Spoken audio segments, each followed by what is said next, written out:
I have this really cool Chaos deck list that I want to show you, but this would normally be the time of the year that I would be giving you an update on the GOAT format meta. So I've decided to do both, because we need to talk about both the state of GOAT format's meta and how we can break it. Today, I'm going to dissect the top 2 decks that are having the biggest influence on the GOAT format meta today, and then we're going to investigate how to beat them with a new take on Chaos. Welcome to GOAT Duels. Now let's get started.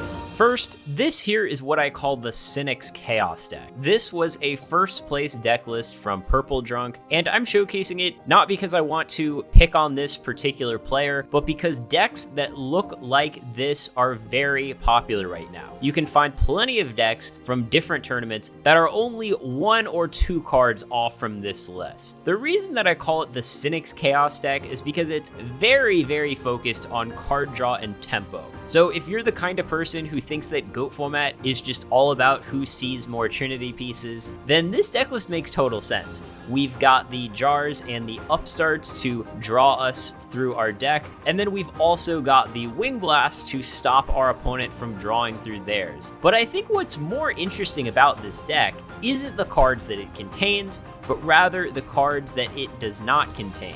You'll notice, for example, that there are no Book of Moons in the main or side. This makes sense as a meta call, but it does leave you open to a few specific cards like Snatch Steal and Thousand Eyes Restrict. You'll also notice that there aren't a ton of ways to answer our opponent's threats reactively. Yes, we can dust shoot back our opponent's monsters or wing blast those monsters to set them back a turn, but there are only a handful of ways to get rid of things for good. Chaos Sorcerer is of course the main one, which is a very powerful card, but not an unstoppable one by any means. On the surface, what you have here is a deck that looks very optimized, yet it is also a Chaos deck that is quite exploitable. If you build your own deck around the kind of threats that this deck is not prepared to answer, you'll find that you're heavily favored to win a game that your opponent doesn't come out of the gates really strong and tempo cheese you with Trinity pieces and trap dust shoots. And this deck does exactly what I'm talking about. This is a GOAT control deck that's saying, hey Chaos players, I know exactly what cards you're bringing to the table and I'm prepared to deal with them. And I know what cards you're not bringing to the table and I'm going to exploit that. Now these Chaos Turbo decks were originally created with the intent of serving as a counter to GOAT control, but we've seen the meta develop in a way that it's almost like people have forgotten that GOAT control even exists. This is a second place deck list from Delinquent, and he ended up losing in the grand finals to another GOAT control deck. So GOAT control is certainly showing itself to be a deck that is worth respecting. Not only is it worth respecting, but I truly believe that we are at the point at which GOAT control decks like these are actually a favorite versus your average Chaos deck. Just look at the trap lineup here. Royal Decree and Trap Dust Shoot are arguably 2 of the best trap cards versus these Chaos decks. When your opponent isn't playing Book of Moon and is instead relying on Raigeki Break and Ring of Destruction to deal with your Thousand Eyes Restrict, all of a sudden shutting down their traps becomes this game-breaking play. Look at the monsters too. I mean, we've got Mystic Tomato to crash into Dekochis. We've got Zaborgs to get over Spies. We have Abyss Soldier to synergize with Premature Burial and also Trap Dust Shoot to an extent. We have Spirit Monsters to go with our creature swaps. It is basically impossible to find a card in this deck that's bad against Chaos, and many of the key cards here are explicitly attacking the holes in Chaos strategies. I really think this was an amazingly built deck. I think this was a great choice for the tournament. You know, we saw 2 GOAT control decks in the finals, and I think it's going to be a good choice getting forward as long as we see these Chaos decks continuing to just not respect GOAT control with their 0 Book of Moons. So if we're building our own Chaos deck, how do we deal with this meta? Well, given that the Chaos Mirror is going to be our most common matchup, we need to build our deck towards that first and foremost. Ideally, we want to be playing some tech cards that are strong in those mirrors, but that are also good in the other matchups that we expect to see, like aggro decks and GOAT control. But let's start our deck list off with the staples first, and we'll figure out what other cards we want to play after we discuss some theory. I've been watching a lot of Chaos replays from the top players, and what I discovered is that the mirror is typically won by having a better configuration of threats and answers than your opponent. Now that's a little vague, so let me clarify here. I classify a standard Chaos deck's monsters into two different categories: big threats and little threats. Little threats are cards that cannot be efficiently dealt with using 1-for-1 removal, but that can be walled out or attacked over by a monster with better stats. If our opponent is attacking us with a Dekochi, for example, we can deal with this by using a card like Gravekeeper Spy, Spirit Reaper, or even Breaker or Zumbira, but we don't want to use Mirror Force or Raigeki Break to stop that Dekochi from beating our face in. Big threats are exactly the opposite.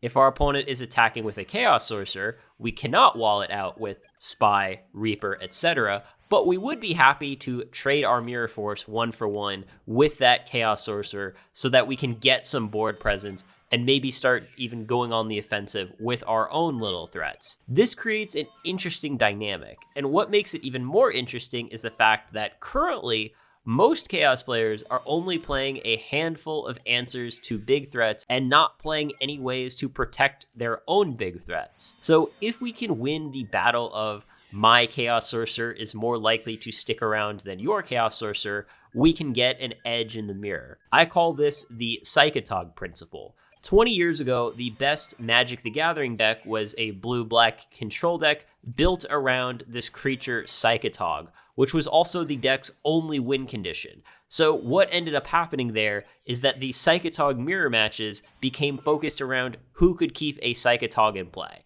If you answered all of your opponent's Psychotogs, it didn't matter how much card advantage they had because they had no way to reach a win condition.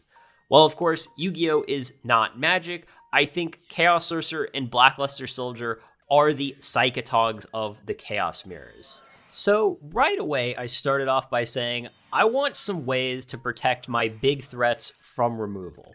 So I decided to play one Book of Moon and one Solemn Judgment. Solemn Judgment is not a card that you want to see too much in the early game, and Book of Moon is a bit situational, so that's why I decided to go with only one of each. Although, I did put two more Book of Moons in the side.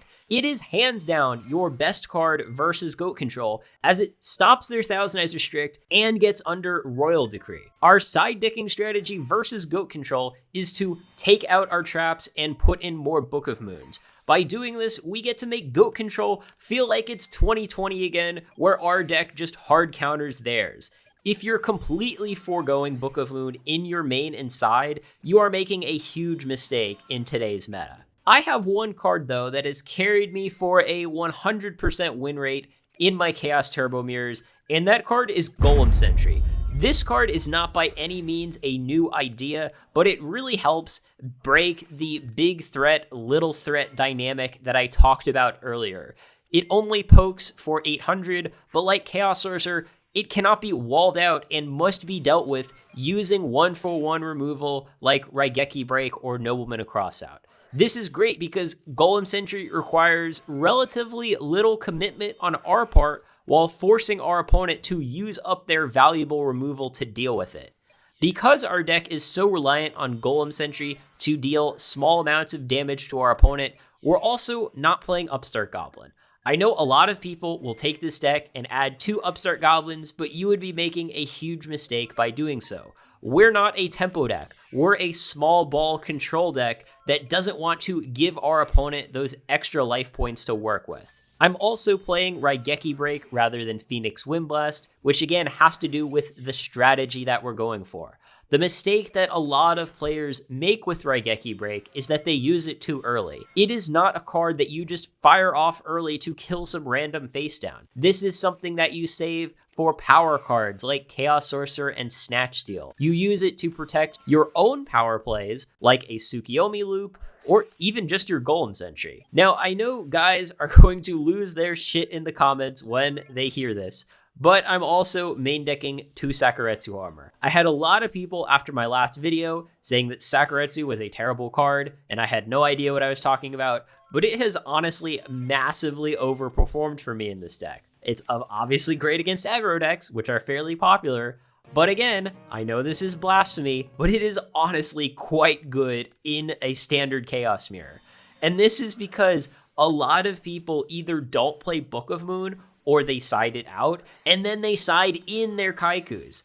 This is extremely counterintuitive, but the fact that there are only a few good targets for your Sakuretsu armor is precisely what makes it such a good card in these Chaos Mirrors, as it means that it's always going to trade for some sort of power card. I've had games where the Sakuretsu stays set for like 5 turns, then trades for something super valuable, and that just wins you the game. Like I said earlier, our Raigeki breaks and Solemn Judgment are not meant to be used in the early game, so Sakuretsu armor is a nice way to protect our early game setups, particularly ones that involve Golem Sentry. Our other defensive monsters are 2 copies each of Dekoji and Gravekeeper Spy, along with 1 copy of Night Assailant. Now, Night Assailant has actually underperformed for me a little bit, and I think you could reasonably just cut that last copy. I decided to only play 2 Spies because of the fact that I already have 2 Golem Sentry, and I actually wanted to side out Spies for the mirror. Spy is amazing versus aggro decks, and also quite good versus the Ritual variant of Chaos, but I haven't really been too impressed with it versus much else.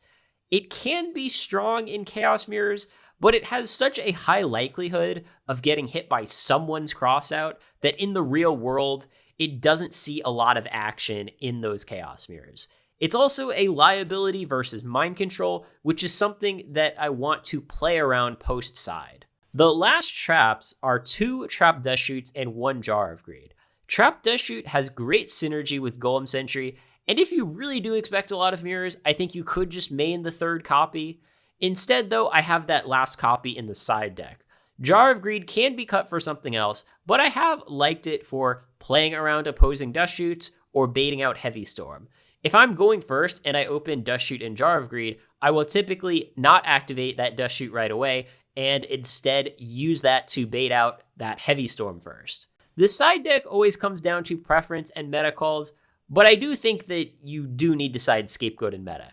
It's very strong against aggro decks, and unlike if we're playing a Chaos Control deck, the aggro players will not side in their King Tiger Wangoose against you. I have singleton copies of Zombira, Kaiku, and DD Warrior Lady in the side, and the idea is that against aggro, we side out Golem Sentries for DD Warrior Lady plus Zombira, and then against the mirror, we side out the Spies for DD Warrior Lady plus Kaiku. Then we have 2 Jougans, as that is the highest impact card that we can side against Reasoning Gate, which does see play. I'm siding 2 Mystic Walk against Burn, but I will warn you that your Burn matchup is still not favorable, at least from my experience. Then I have a Card Destruction, which basically gets sided in versus anything that's not Chaos, and it helps us dig for our other side deck cards. The biggest mistake that so many GOAT format players make is that they are too focused on fighting yesterday's battles instead of being forward-looking. This deck list has been absolutely insane for me,